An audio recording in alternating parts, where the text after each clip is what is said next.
Yay. Whatever. Whichever way he holds it.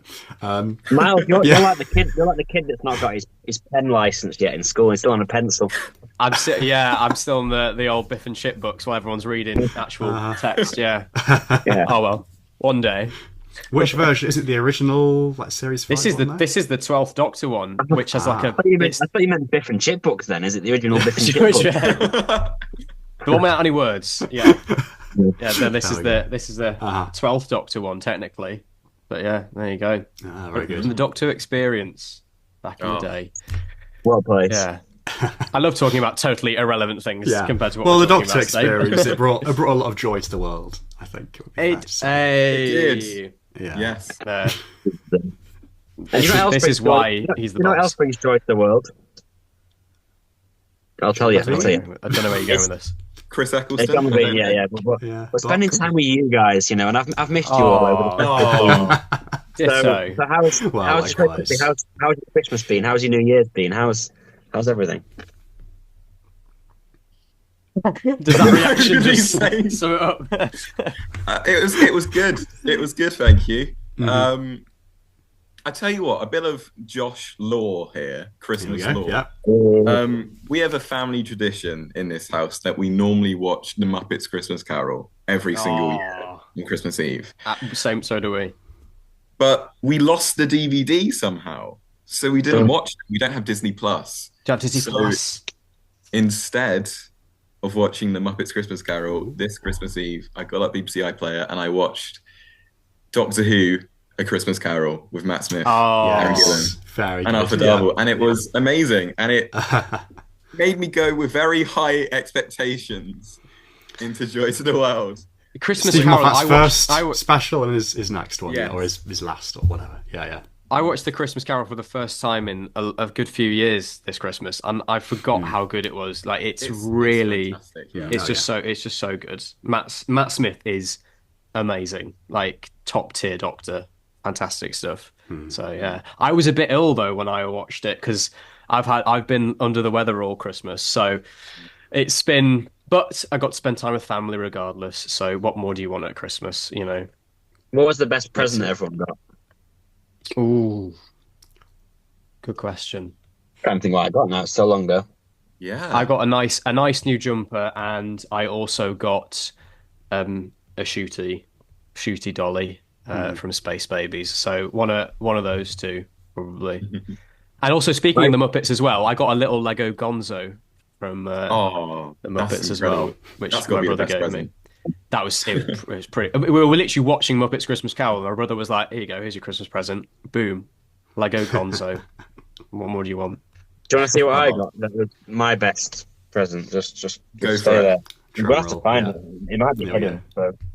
Someone stole. took mine to Into the cupboard, yeah. The secret door. Here we go. Time hotel. It's a night terrors. This. So this. Oh no, it's broken. I just realised it's broken, so I'm not going to be able to show you it properly. But this was my very own Of course. Benton beret. I love that. That's great. What a sweet present. I love that. Yeah. That's lovely. Is that going to come to you with? Yeah. Is that going to go to conventions with you? Possibly. I'm thinking genuinely of getting a little Benton shrine because I've got that. I've got the figure. I've got a paper plate with a drawing of his face. Both on it. figures, both variants. Yeah, I have actually got both. Both now. of them. Yeah. Amazing. Wow. Sorted. I've got this wonderful autograph which I can just very quickly show. Oh, Yeah, that was your Christmas card as well. It's classic. Yeah. It says Christmas just read it card out. photo. Just read it out for the viewers at home, and then we'll get on to Go Joy on. to the World. It's all in it. I'm told.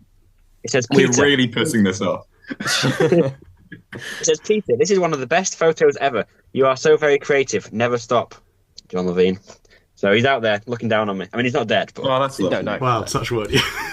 This hasn't gone out He was yet. in your cupboard. I wish. Oh. Right, anyway, Joy to the World. Oh, just before that, well. I want to kill two birds with one stone. What have I been up to? My best present. Yesterday, my parents got me a ticket to go and see 12th Night at the RSC. And it was a very Doctor Who filled production because, very briefly, you had Freema as Olivia. Let me remember all these. You had the guy from Warriors of because Kudlak yesterday was and 12th Waters of night. Mars. Yesterday was 12th night, yeah. Well, we've tasted it now. Yeah, very good. That guy, the Flood guy, and was in the Sarah Jane Adventures with the Kudlak. I know who you mean. Yep. Oh, yeah. Sir Toby Bouch. Yeah. As Sir Andrew, you had... This is a really strange one. I saw in the credits, I was like, Torchwood? Hang on. He's an American actor. He played Captain Jack's dad in the flashbacks on like the beach planet. Niche. There was one of niche. Gwen's bridesmaids as Mariah. The one that Danielle, what's she called? It was her. I can't actually remember what. Like, I've not seen the episode in a while, so I can't remember who she was. But yeah. Yeah, I saw her she came to Lowry a few months ago. Ah, there we go. Yeah, good actor. Yeah. And I good think episode that was as well. I think it was like someone who'd done some Big Finish stuff as well. But yeah, so a very Doctor Who. Oh, and nice. Of course, as Cesaro / Viola, the woman who Sarah Jane helps to stop a house burning down in Lost in Time. Yes. That one. So loads of great episode. Loads of connections there. That was quite fun. She's also in a very good episode of Black Mirror. So there you go. Ooh, which Black Mirror episode? She's one of the people that I can't remember what he's called, but the main guy, one of the people he matches with in Hang the DJ. I need to watch Hang the DJ. I heard nothing but good things about that episode. Yeah, it's I need to very, watch that very one. good. Mm-hmm. Oh, so happy times! Yes. Joy to the world. Yeah, joy to the world. Yeah, joy to the world. So yes, the most recent Christmas special, the second one of this new era, this new batch. Will there be a third this year? Who knows? At this point, Stephen Moffat back in the writer's chair.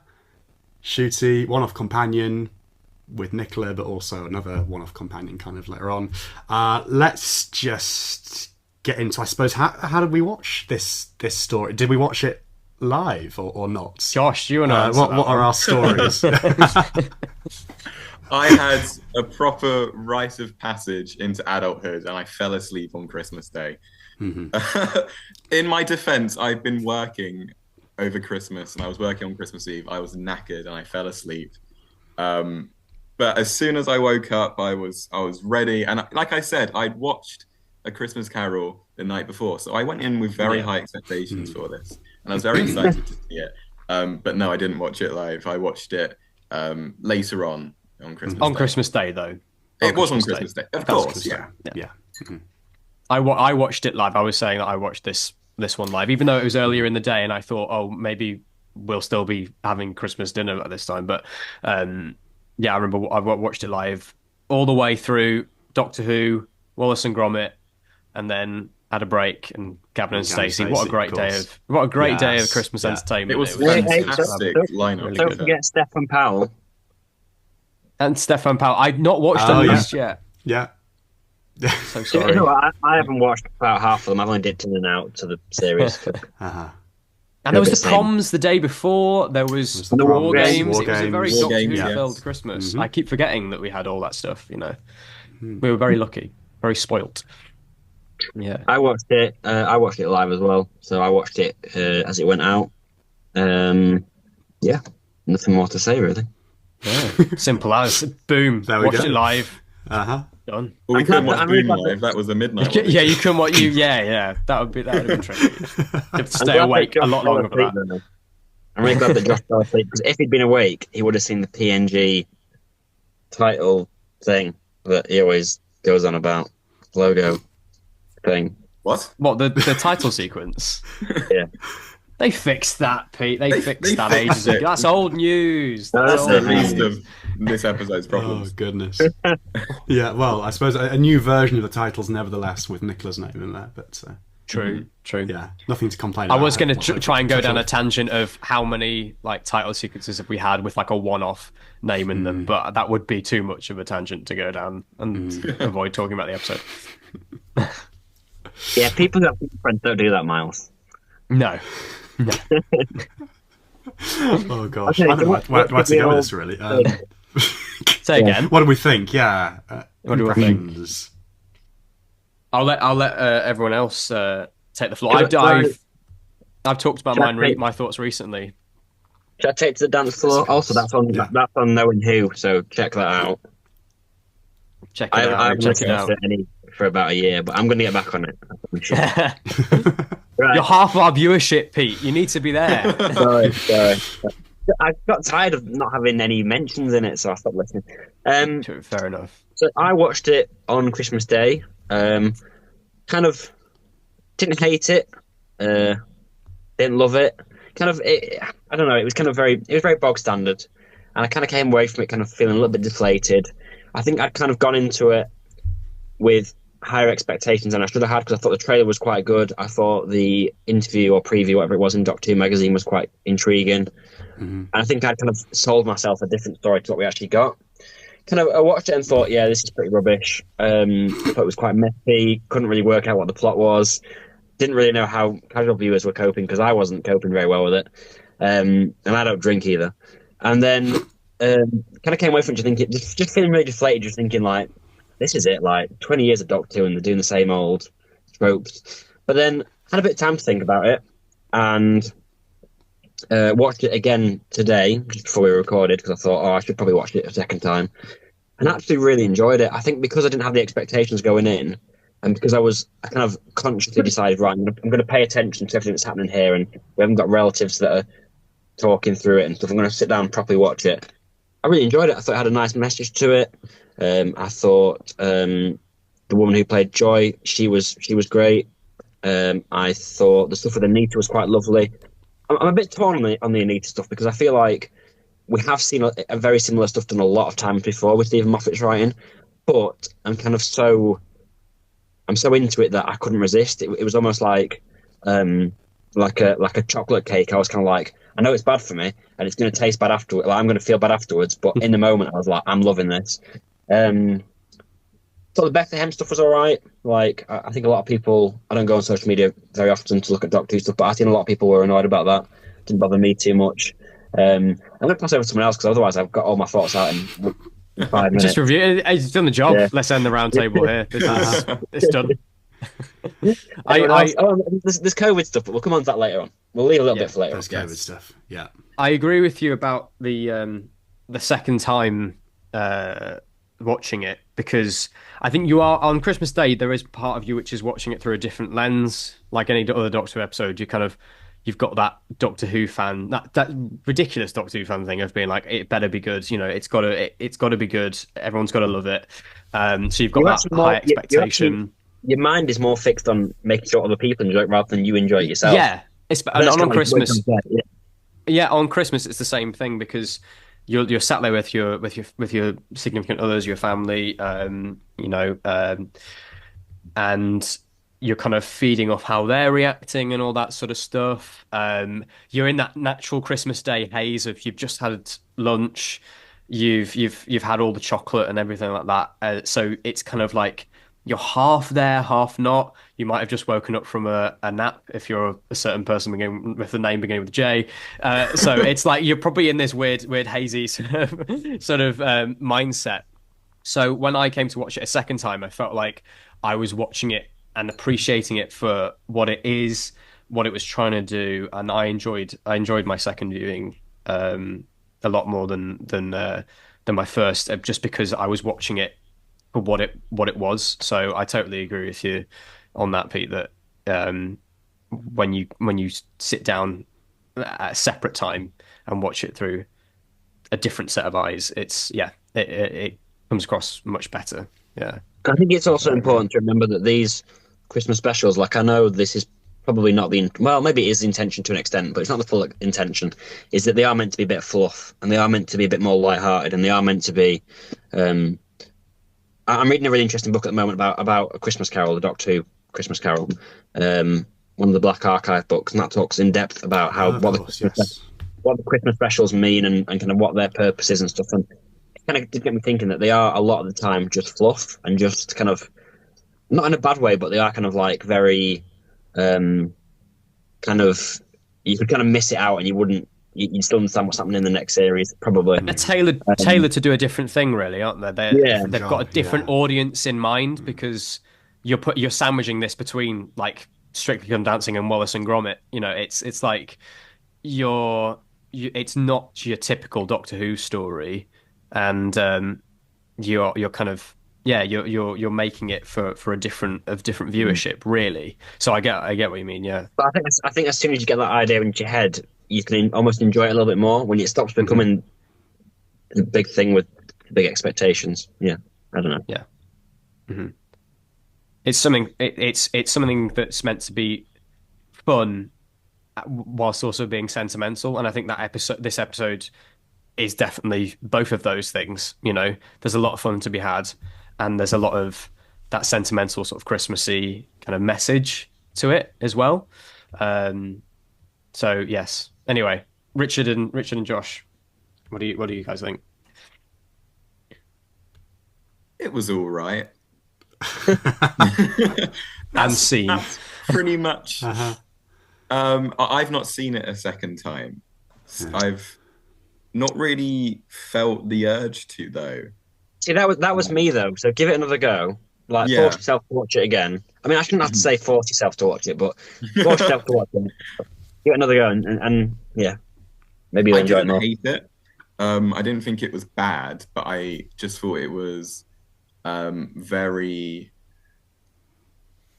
It felt like something I'd seen before in terms of Doctor Who, and as you've said already, it's for a different audience, and it is fluff, and it is almost trying to jangle things in front of the viewer and go, oh, remember this, you know, especially with like the Anita sequence, which I really liked. But the little gags about, oh, this is bigger on the inside, the sat nav, it doesn't take me where I want to go, it takes me where you need to go.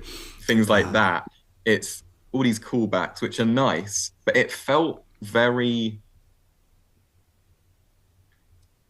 The Doctor is very passive in the story. He doesn't really do anything. The story would have ended the same without the Doctor's involvement, because the suitcase was there from the start. He spends amount of time, like a year, faffing around with Anita, comes back and cleaning toilets, and Joy just decides to go and blow up with the star anyway, and nothing really would have changed due to the Doctor's involvement. And I think possibly what made the story not work for me is that I just didn't believe the stakes.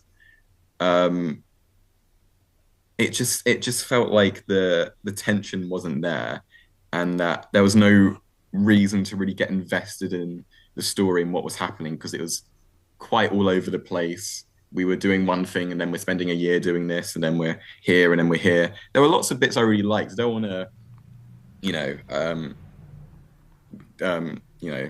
say bad things about it too much, but it wasn't a favorite of mine, unfortunately. Richard? Yeah, I don't know, maybe I feel like maybe I had the most kind of positive reaction out of all of us, maybe. Like, I wasn't blown away by it or anything. But I didn't have like an overly negative or like deflated feeling afterwards. Like particularly compared, for me personally, to something like Empire of Death. But I didn't, I don't know, like it felt... Yeah, but then there is all the stuff that people have said as well, like, oh, it's the same thing that we've seen before, and like there's not a lot of plot, there's not really a villain or a monster so much, which may or may not matter depending on your kind of mileage with that. I think for a Christmas Day audience, maybe I suppose you have the dinosaur, you have the Silurian, but maybe something more there would have been good. It feels a bit random with, oh yeah, let's just have a year now with Anita, let's just do this, let's just do that, let's have two Doctors kind of just there, like, but then that's it. Like if you watch the trailer, you'd have been thinking, oh my god, maybe there's gonna be like some kind of multi-Doctor thing to this, or like some really weird timey-wimey thing, but it's just like a brief thing. Like, it kind of felt like that, multi-Doctor like story with the same Doctor. Like, I mean, that's. I mean, that's the actually, thing. no. Well, Didn't Jodie do that at one point? I Was mean, that in the it's- Flux series? In Yeah, there's Vanquishers, three there are three of her. versions of Yeah, Jodie. I There's mean, three, that's yeah, one of those so things now. ignore me. It's one of those tangents you can go on. Like, oh, if like, what do you count now? If you make a list of all the multi-Doctor stories we've had, like once upon a time, it was like 2 Doctors and 3 Doctors and 5 Doctors and whatever. Nowadays, do you count stuff like that? I guess some people would. I don't know, but yeah, I don't know. I didn't dislike it. There was stuff I liked. There was like a lot of the production design I thought was quite nice, like the opening shot after the title, I think it's after the titles or whenever it is, when the TARDIS lands in the foyer area, and you have that nice shot with the Silo in there at the desk and all the like people and the guests in their different outfits, and the stowaway. Did anyone the doors notice the and little everything. bit in the score? The yeah. score. He added the. Although I've seen someone say, as because that was my first thought when watching it, and I saw someone point out there's a very similar sounding bit in the church on Ruby Road, and now I've said that I can't remember where it was. Isn't it when he walks out the TARDIS at the and he end? says, With Mrs. Flood? just had a thought, maybe I'm the bad luck. Yeah. Oh yeah.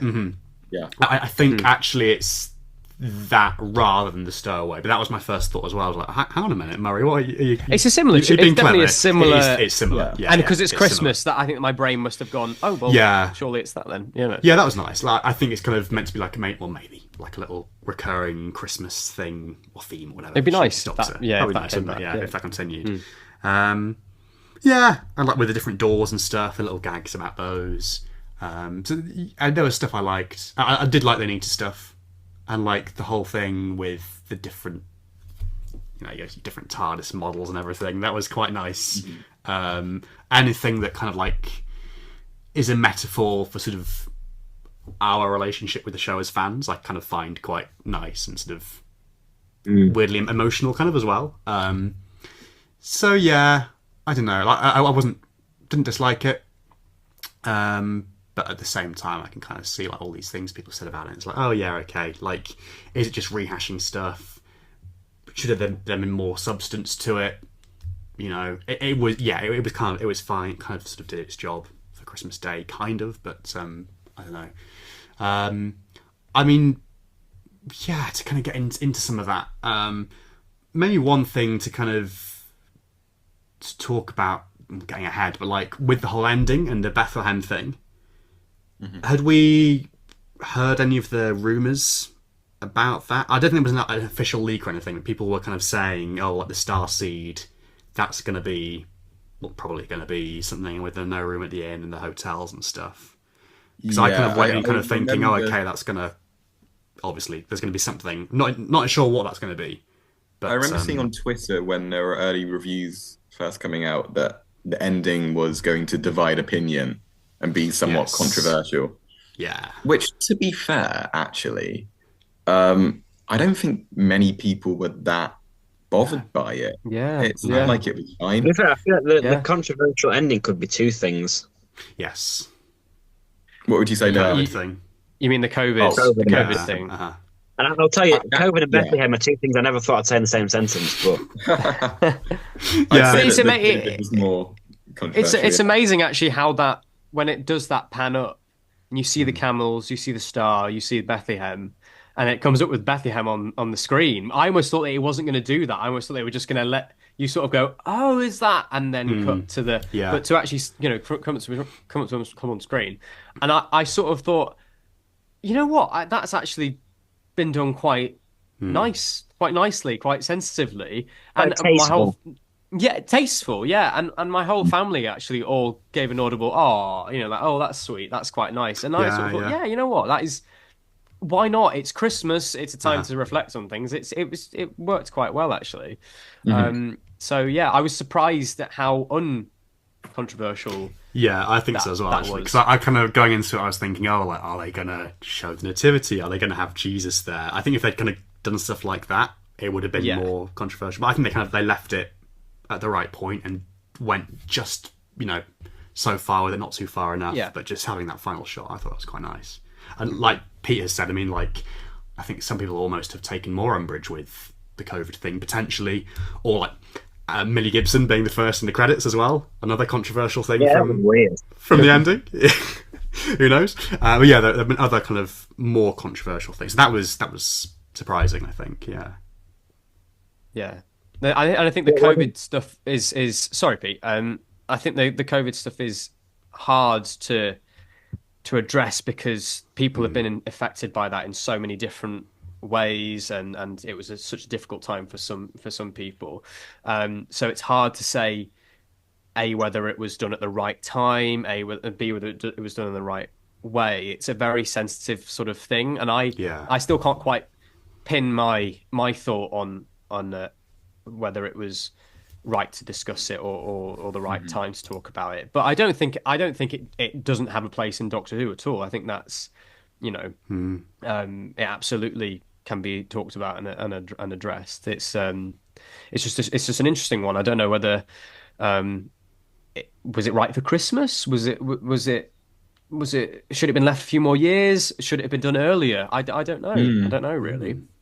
I think it was not in any way a bad thing to do. It is basically 5 years since COVID. So I think that now we're at a point where it is still fresh, but we've moved on as a society. Not to get, really philosophical and political over here, but I think that it's the right time to start showing this in media at the moment. I don't see any problem with it, and I think it was done sensitively, and it was done in a way that made you empathize with Joy's character because so many people have been through that. And I think that I feel one of the other things that I was a little bit let down by with this story is that I wanted to see more of Joy and the Doctor together, which I feel like we didn't, because most of the time when she was on screen, she was possessed or she just wasn't there at all. And so with the limited screen time we actually ended up having with Joy in her proper self, that was a really clever way for us to empathize with her quickly, given the fact that we don't have that much time with her. So I didn't have any problem with it. I agree with you there. It's a clever technique to just instantly be like, there we go. You have got that instant connection for sure. Yeah. But then equally we had the lovely secondary companion in this episode of Anita, who I thought was fantastic. Is it Stephanie De Worley? Is that her name? I think so, yes.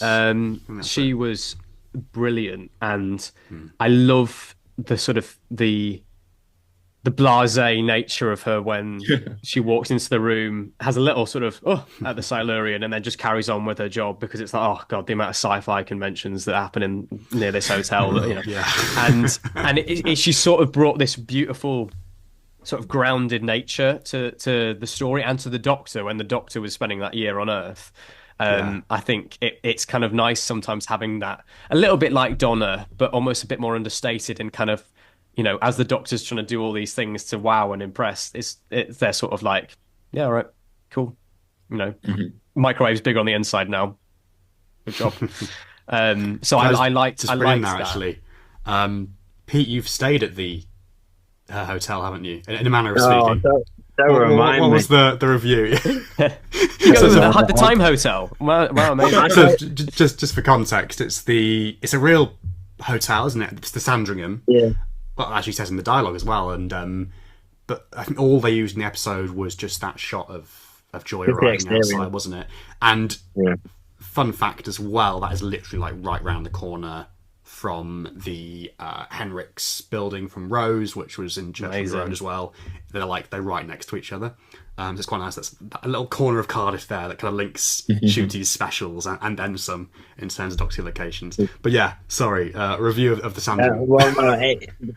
I stay in a lot of hotels because I go to a lot of Doctor events. And I will say, out of all the hotels, that is probably the only one that I will never go back to. Not to get myself cancelled. If the Sandringham are Poor listening, Anita. She's doing her best. She's running that hotel on her own at this point. The Doctor's gone. It was horrible. It was like something out of the 1970s. It was stuffy. It was Yeah, I mean, what does that say about me? Because I booked a hotel, and apparently hotel personalities are based on who you are or whatever. So, Yeah, What was your was that room the like? line? Yeah, about the room. Paraphrasing, yeah. Yeah, that was a bit so weird, does that mean that wasn't it? does that mean that I'm stuffy and like something out of the 1970s? Is that what I'm trying to say here? But you certainly Well, I like bought- things from the 70s. Yeah, that's true. John Levine, yeah, Yeah. there we go. Yeah, yeah. Yeah, the line that I thought the line about you choose your hotel room, I think it maybe could have been worded slightly because you certainly choose your hotel. Although when But you don't choose what side of the building you're going to stay in. yeah, Or exactly. You don't, You don't have any choice in that. Like That's whether you just get an given to upgrade you. or yeah. Uh-huh. Yeah. if you choose a building if you choose a hotel and your room's facing a building site, you don't have any say Yeah. in that. No.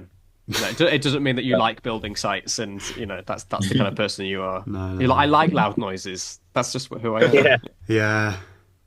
Yeah, that was a bit weird. I kind of like going into it as well. I thought, oh, the Time Hotel, great. We're going to like play around with this, and obviously they kind of do in terms of, as we've said, like the different guests and the different doors and different periods of Earth's history and whatever. Like the kind of the spectacle of that.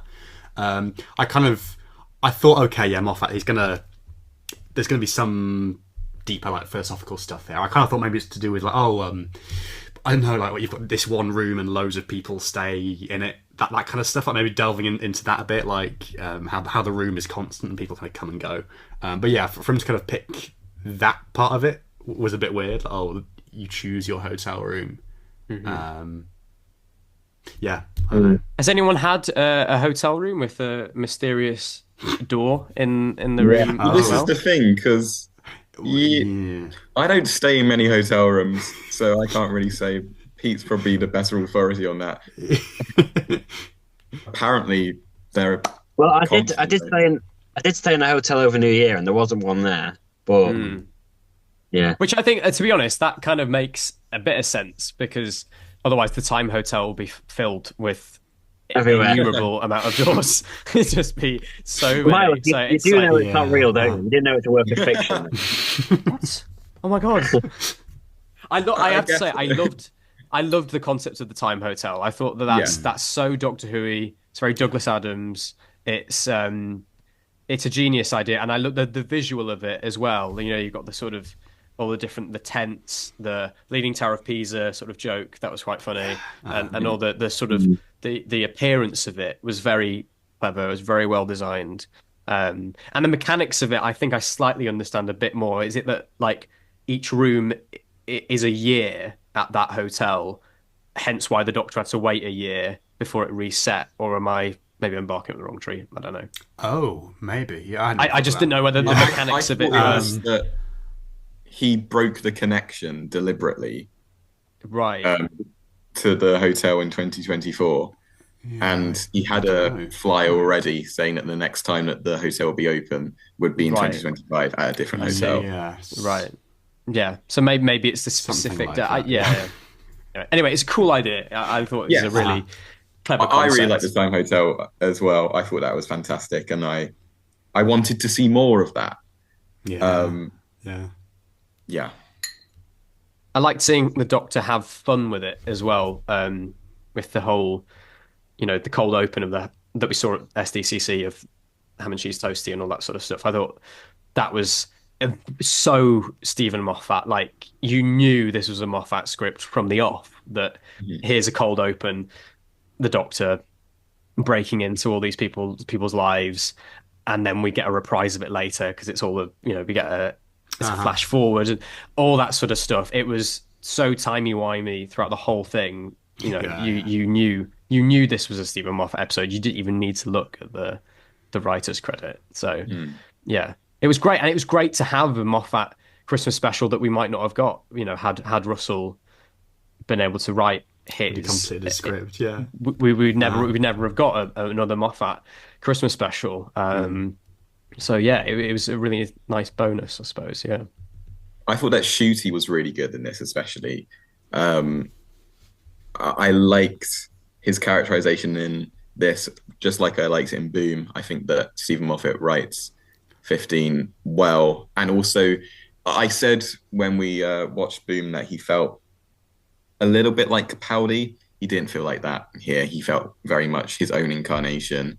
And I feel like Ncuti, he already felt like the Doctor to me, but already just from the off, it was like, this is the Doctor. He's got it. He's nailed it now. He's got the performance down. I really like the stuff at the start with him in his dressing gown, and he's homed in on fresh milk. I love all of that. As you say, Miles, very Douglas Adams humor. After Dent. Yeah. Very, exactly, yes.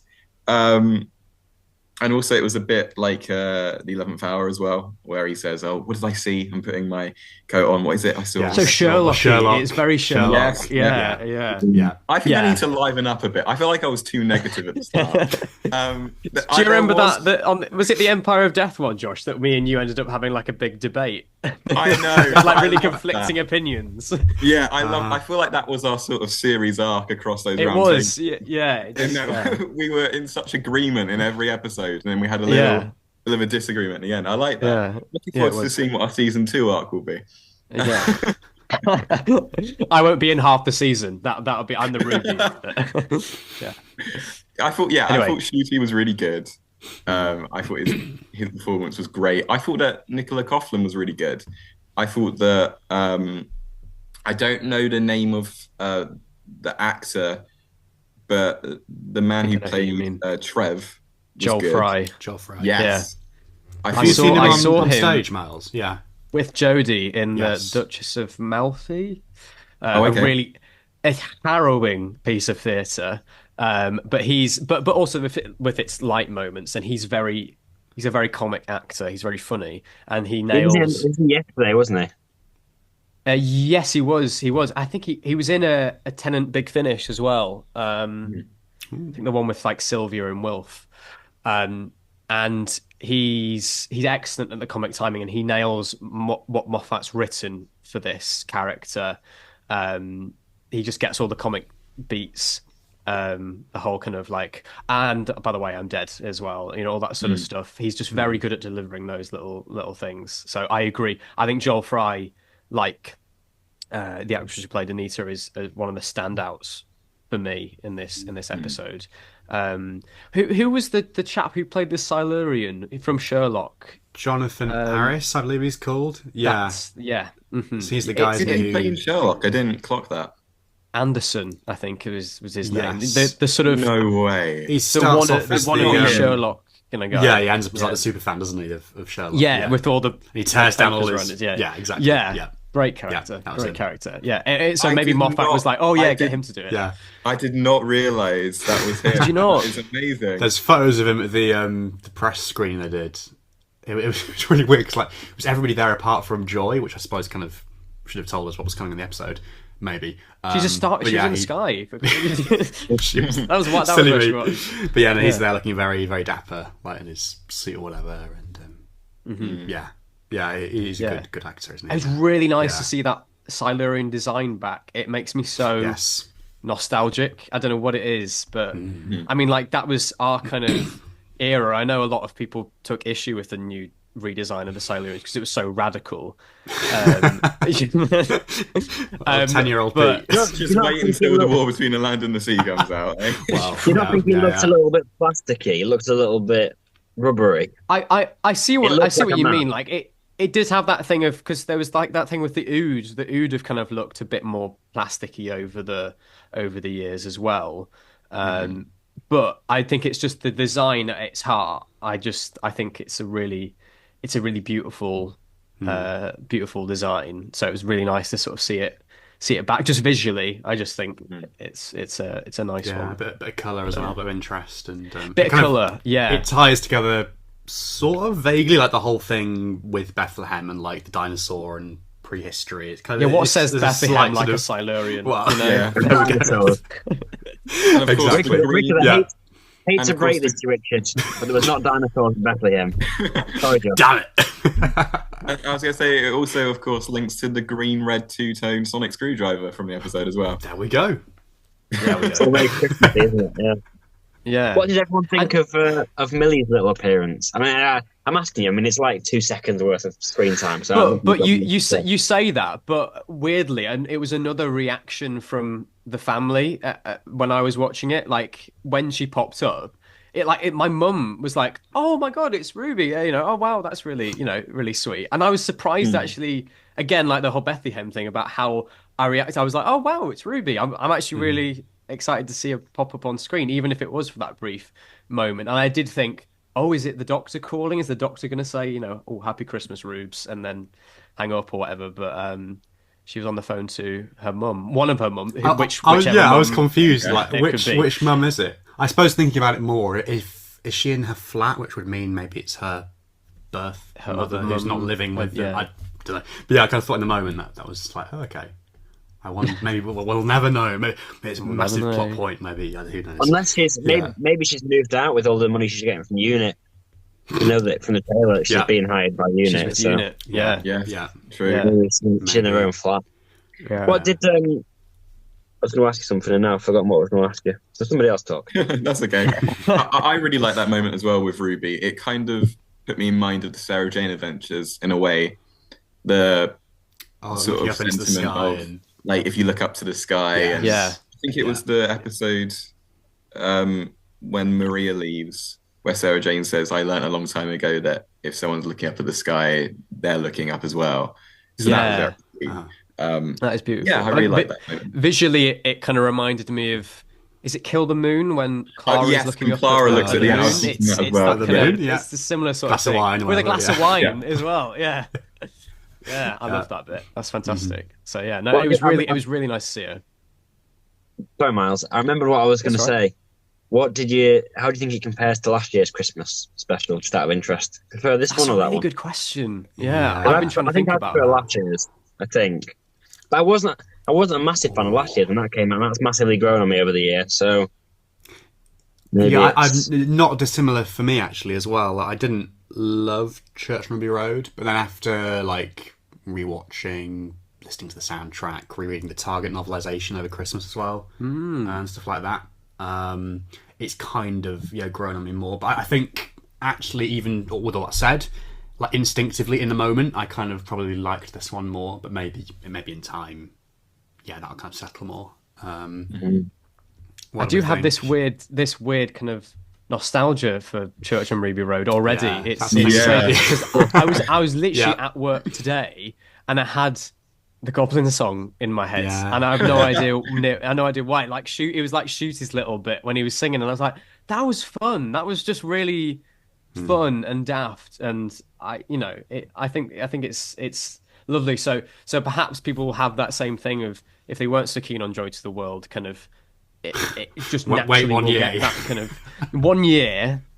With Anissa, and then you'll be sorted. Yeah. No, you know what? I know what you mean. I feel like talking about it with you guys has made me realise that I didn't dislike this episode. It's just we're glad. I didn't dislike it. It's just there wasn't much to say afterwards. Yeah. And that's not necessarily a bad thing. It means that it works.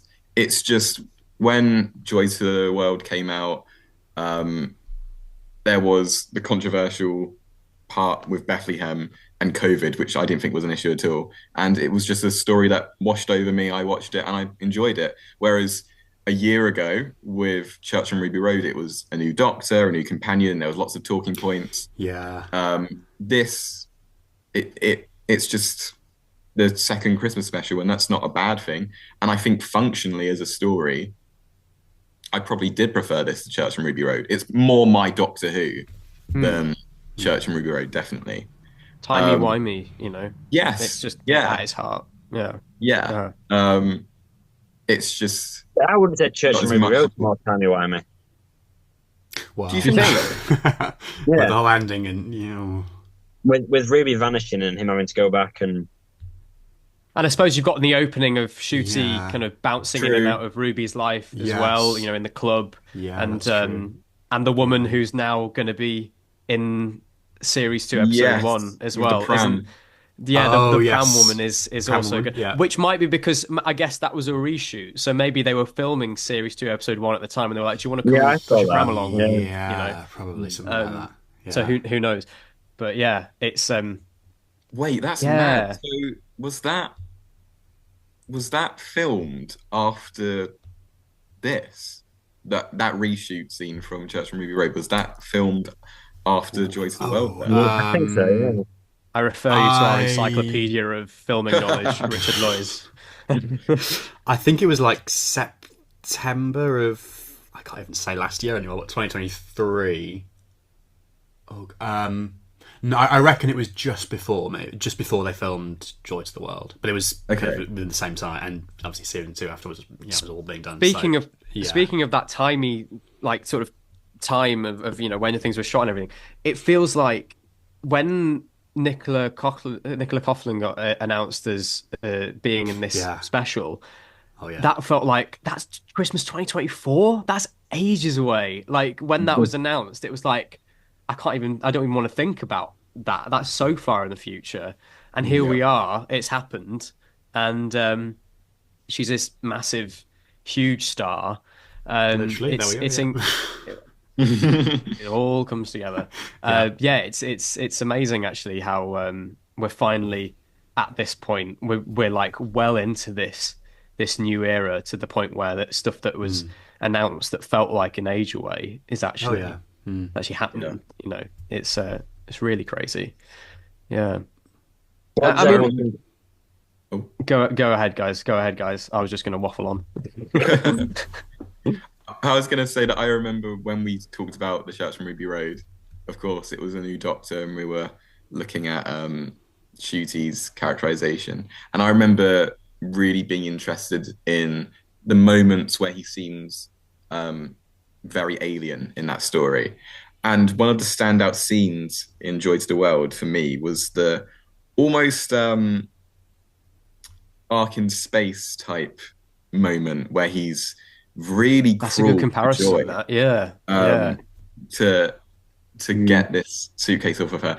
I loved that. I want to see more of that with Ncuti, because I think he plays it really well. And that sort of more manipulative side of the Doctor it was really good to see. And I thought that was a highlight of the special for me. I really like that. And I hope we see more of that in the later episodes. He does it in Boom a bit, doesn't he? With Barada Sethu's character, the Faith Girl. Yeah. It's a similar kind of goading these people. Yeah. And I kind of like how he justifies it in kind of an un-15 way of, rather than being kind of emotional and being like, I'm so sorry I did that, I just had to do this. It's just sort of, there's no bad way of saving someone's life. I saved your life. Let's move on, I think it was a really interesting side of his character, and hearing that Moffat dialogue come out of Ncuti's mouth, it just works. It suits Ncuti's kind of zippy style. And like one of my favorite lines of dialogue was the whole thing about the code, and Joy goes, well, if you did all that, where did the code come from? And the Doctor went, oh, well, it came from nowhere, but the universe came from nowhere, and no one complains about that. And it's just like, that is just Moffat condensed into one line. It's and he deals with that dialogue so well, to the point where I think that because of that material, I think just as a whole piece, I think this is probably Ncuti's best episode, best performance as the Doctor, just as a package. I think he just gets it here. Every scene, he's just really on point, and that's kind of from the off, from the Arthur Dent dressing gown all the way through to him shouting "Joy to the World" in Bethlehem. It's that's crazy. That's a really crazy development from him going from doing that to that. Wow, but that's Doctor Who. Yeah. What did everyone think about the Series 2 trailer, if we're going on to that? Are we already going on to that? Are we finished the Joy to the World? Anything else to say, or? Do you have any final thoughts? I was just going to say, oh gosh, sorry. No, it's all right. On Ncuti again. I've seen other people say this as well, and it very much felt like, yes, as we've said, it was like he's kind of reached that point now. And I think you kind of got the sense that because they'd done so how many episodes by that point as well, and like had the rushes and the edits done and everything, like Moffat could like look at all that and like ingest the first series and then kind of like actually, yeah, like write an episode where it's not just like, oh, like, I wonder what this Doctor's going to be like, or where he's in the dark, but he's actually got all that stuff to go off. And like it felt like, oh yeah, okay, here's someone who's kind of taken the idea of this Doctor and like written an episode kind of specifically, or an episode that you can only do with that Doctor. There was some of the stuff, like more generic stuff, like, oh, the Doctor's lost their best friend, or the stuff that felt a bit more rehashed. But it was nice, like the whole thing with the chair and how that ties into the whole idea of therapy and the therapy doctor or whatever, the Doctor who's more open with their emotions. That felt like, oh, that's quite nice that all that stuff is actually kind of like we're actually playing with all that stuff now that was set up at the start. And, like it feels like a logical progression. I wish that he got a chair at the end of the story. Because that set is too big anyway, and it's only got a jukebox. I wish it was more Capaldi-esque anyway, with bits and bobs. So that would have been quite nice if it ended with him, like, you know what, I'm going to put a chair in here. Yeah, that would have been quite nice. Yeah. I think as well with the ending, people have pointed out the similarities between this and the Runaway Bride, where she's saying you need to find somebody. So what does everyone think of that? Just after a finale, I might add, where a blonde companion has said "I love you" to the Doctor. Yes, you know, just before a medic joins the TARDIS, or a prospective medic, or whatever she's going to be. Yeah. History, it all comes back around. Yeah. I think. So instinctively, I kind of see that sort of stuff. I think, oh, like, come on, like, are we really gonna do this? Like, in terms of like the criticism and the critiques and stuff, like, oh, like, cut them some slack. Because, like, yeah, like, okay, it's gonna be repetitive, especially when the show's been going for like 19 years now, whatever, or 20, of course, this year, and it's like, oh, these things are gonna come up again with the new Doctor. Okay, it kind of feels a bit repetitive to do the whole like losing the best friend thing, but that is kind of like an integral part of the Doctor and what happens to the Doctor is like life. So these things are going to come up. I do agree with, like, to an extent, people saying, oh, like, the show could do with some new blood to maybe like overcome that slightly. I'm going to be kind of reluctant in how I sort of articulate that, I suppose, because like it's a very difficult show to write, and like you can't, like, it's not just like a black and white thing of, oh, like, get some new people in and then like it would be very different. But yeah, I don't think that's something that should be ignored. I think that definitely felt like, yeah, that is actually, on this occasion, it is actually coming from a place of, yeah, I can kind of see what you mean by that. Yeah, I thought similarly. I thought kind of linking back to what I was saying at the start, where it felt like this is the kind of stuff we'd seen before. It felt almost like I don't want to be too harsh on it. I did enjoy it, but there were things that we have seen before in this, to the point where it did feel, I don't know if it was almost intentional, in a similar way that we've had the 14th Doctor with David Tennant to try and bring back the audiences. Or is it intentionally trying to harken back to these previous episodes in order for people to go, oh, I remember that?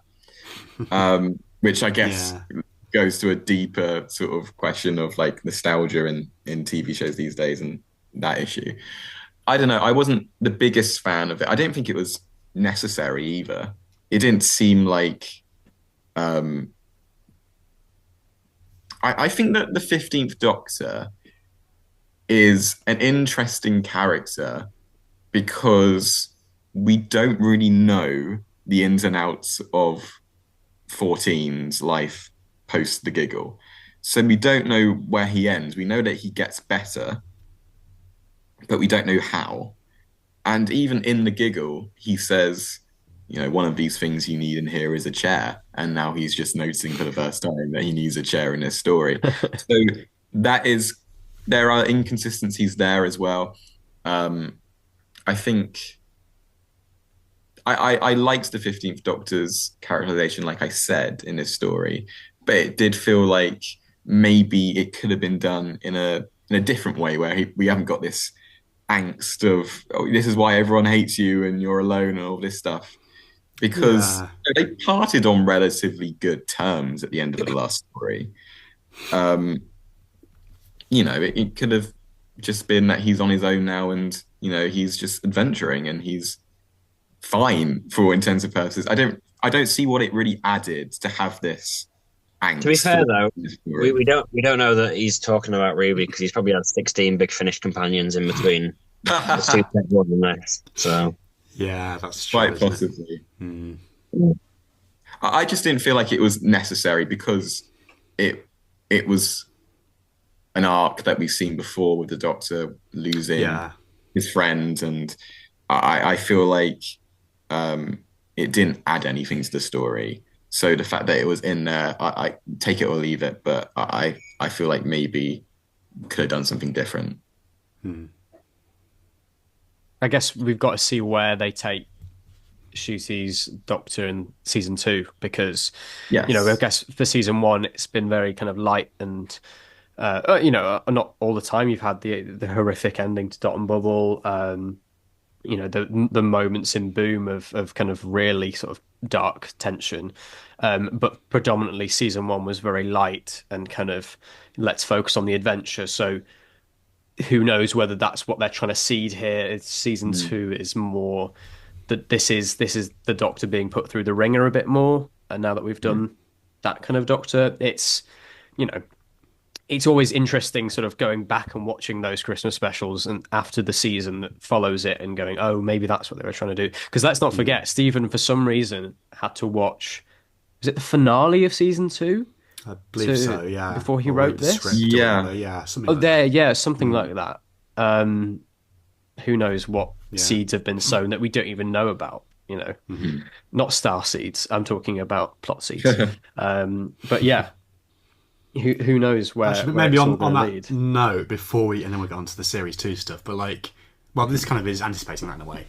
The fan theory that's been going around that Anita and Mrs. Flood are the same person. What do we think of that? Because, I won't say what I think of it. I'll let other people, if anyone has any. It's as good a theory as any. To be fair, no, we have no idea who she is. So she could be. Mm-hmm. That's it. I think the only way that I could think to link it would be via a character. I don't think that there's any other. I doubt the Time Hotel is going to have any relevance or anything like that. Trev's not going to come back. All that sort of stuff. Maybe the dinosaur will come back. Yeah, maybe. But I suppose because we keep sort of going, that was a lovely long but long sort of sequence of the Doctor being there for that year.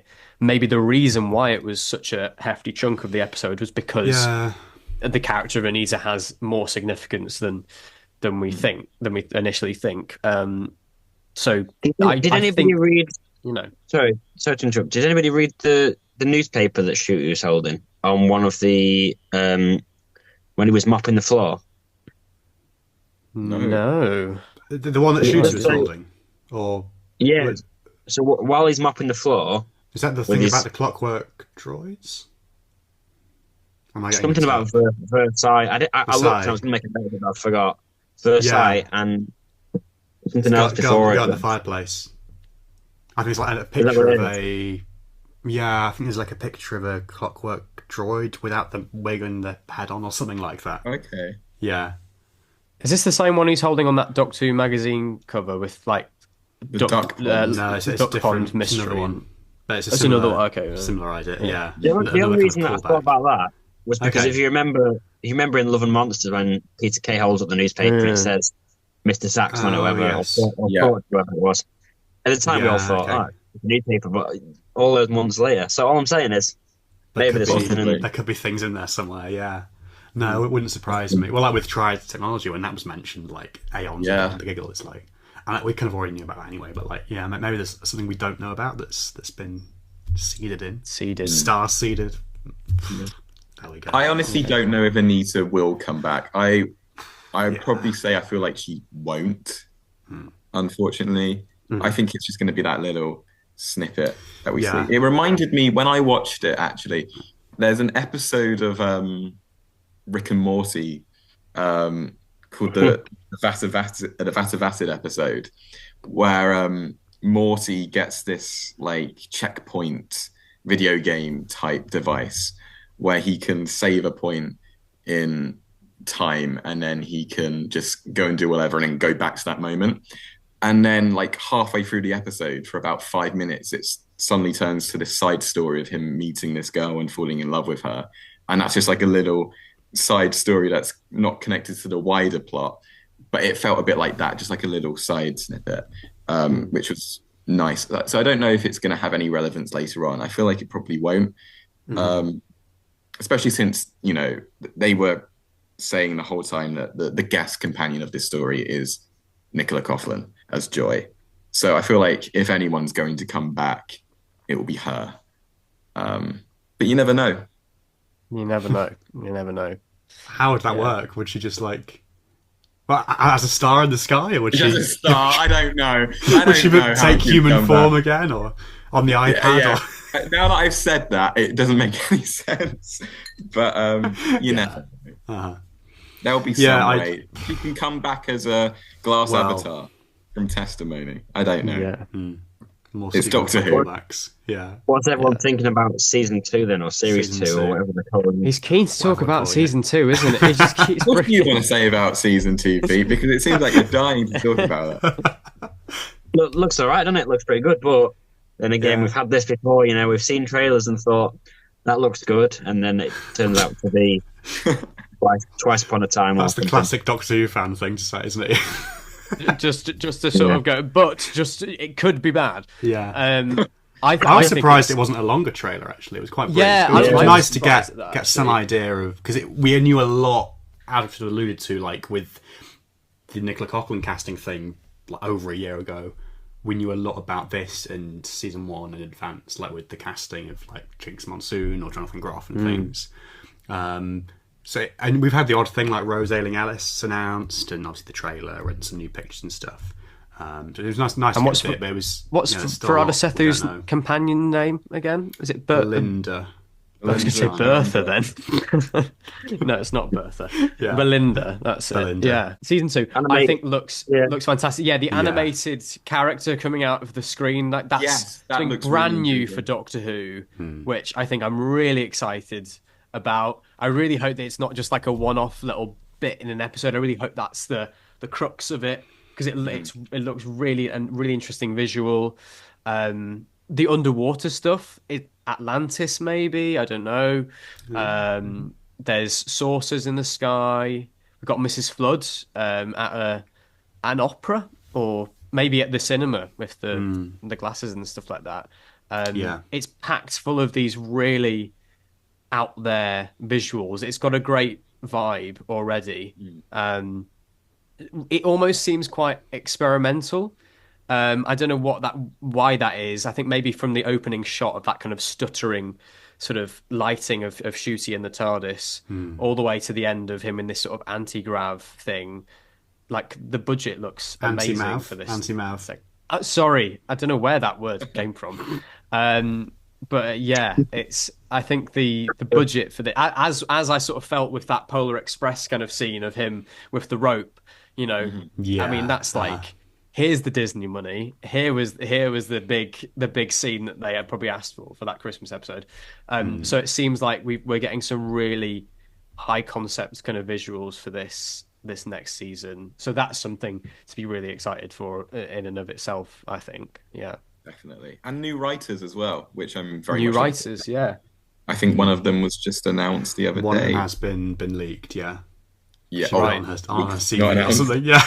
Yeah. Yeah. Who's and there's someone who's only written a short film or something. Me, Is that Deja Vu. his beat?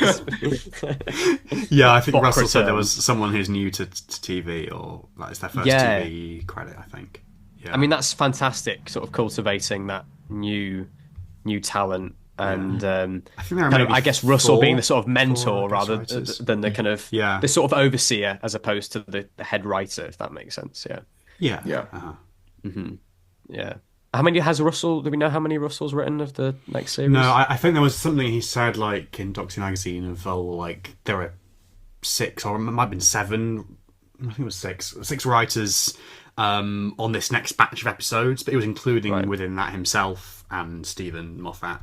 So I think it's probably 4 guest writers. That sounds about right. Definitely more than we had last year. Yeah. Yeah, exciting. That's really that's good. really That'd be good. exciting. Yeah. Yeah. And we've got Unit back as well. We can see Kate and is it Colonel Ibrahim in that shot as well? It's Ruby, Kate, and Shirley. yeah, and Shirley. Is it Shirley? Shirley's back. Yeah. Yeah, she's Shirley's there. back. There you go.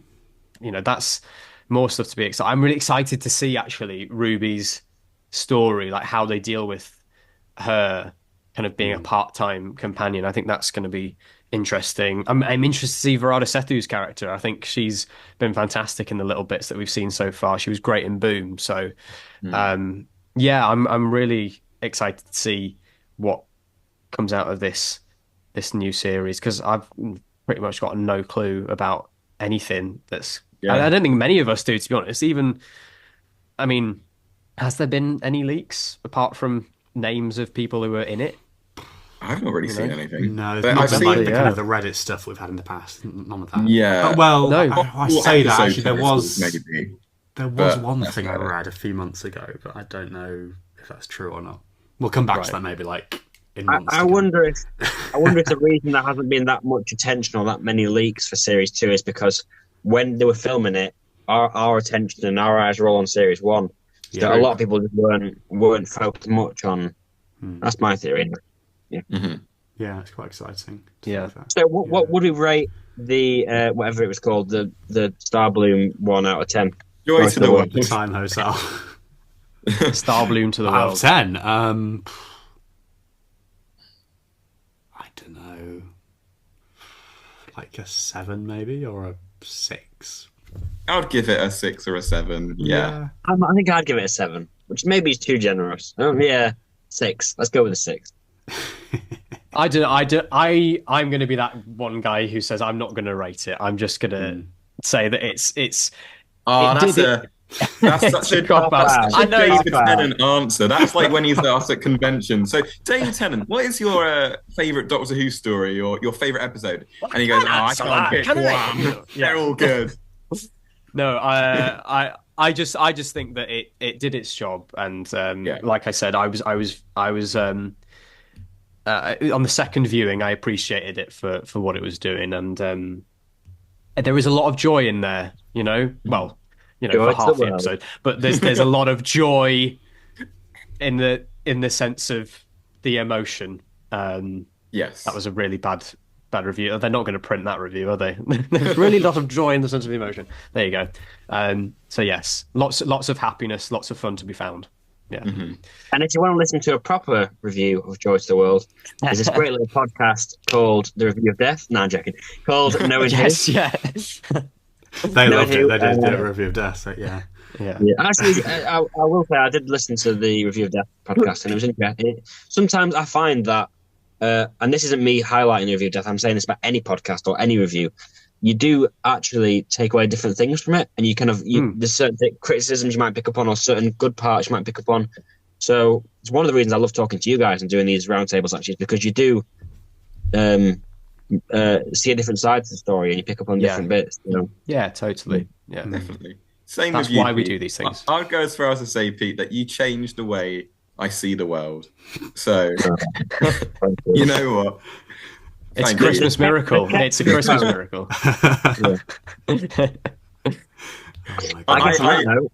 Yeah, what more can you say? We've got season 2 coming, and any negativity that I have said towards this episode, I didn't hate it. I just have only seen it once.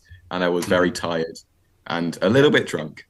But I enjoyed it for what it was. Christmas. It was Christmas. And it was Christmas, exactly. Yeah. Yes. Yeah.